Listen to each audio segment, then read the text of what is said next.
திருத்தணியில் 4 பேர் சேர்ந்து ஒருத்தனை பட்டாக்கத்தியில் வச்சு வெட்டி அதை படம் பிடிச்சி ரீல் போட்டாங்க இல்லையா?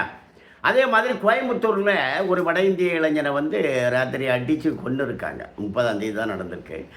அடுத்தடுத்த நாள் தான் இது நடந்திருக்கு.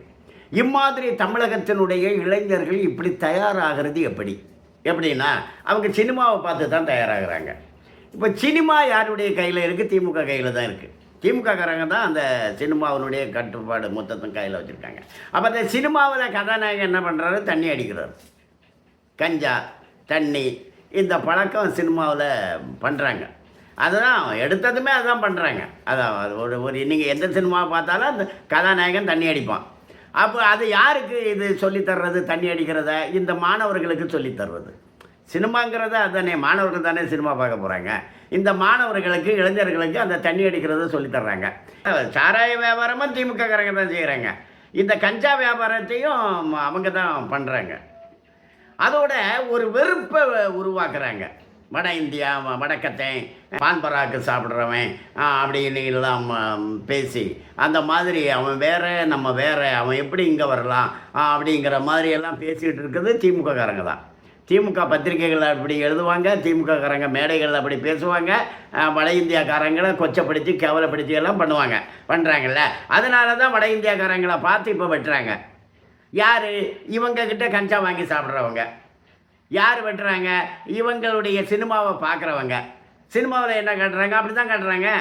சினிமாவில் எல்லாம் அதுதானே காட்டுறாங்க. அதுவும் எப்படி போதையிலேயே அதை பண்ணுறாங்க, அதை தான் காட்டுறாங்க.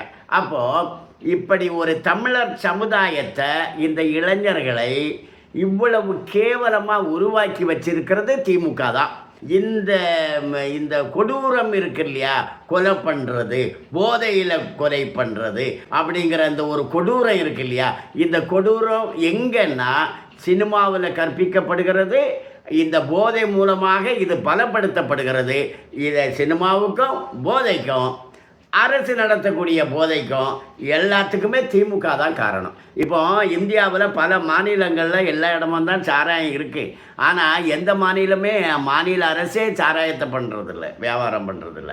மற்றவங்க பண்ணுவாங்க, இவங்க அதுக்கு வரி போடுவாங்க, கொஞ்சம் தொலைவில் இருக்கும். ஆனால் இங்கே தமிழ்நாட்டில் அப்படி கிடையாது. வீட்டுக்கு வீடு சாராய கடை வைக்கணும் அப்படின்னு திட்டம். அவங்க பள்ளிக்கூடத்தில், பிளே கிரவுண்டில், கல்யாண மண்டபத்தில் எல்லாம் சாராய கடைகளை திறக்கிறதுக்கெல்லாம் முயற்சி பண்ணாங்க.